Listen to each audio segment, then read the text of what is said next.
কয়েকদিন আগে এই বাংলাদেশের ২৪ আন্দোলনের এক সাহসী প্রজন্মের এক সাহসী সদস্য ওসমান হাদিকে হত্যা করা হয়েছে। ওসমান হাদি শহীদ হয়েছে।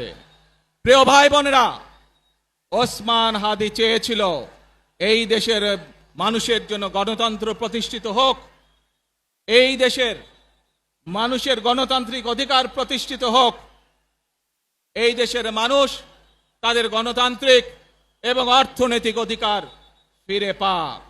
আজ ২৪ আন্দোলনে যারা শহীদ হয়েছেন, ওসমান হাদি সহ ৭১ যারা শহীদ হয়েছেন, বিগত স্বৈরাচারের সময় বিভিন্নভাবে খুন গুমের শিকার হয়েছেন, এই মানুষগুলোর রক্তের ঋণ যদি শোধ করতে হয়, আসুন আমরা আমাদের সেই প্রত্যাশিত বাংলাদেশ গড়ে তুলব, যেখানে আমরা সকলে মিলে কাজ করব, যেখানে আমরা সকলে মিলে আমাদের প্রত্যাশিত বাংলাদেশকে গড়ে তুলব।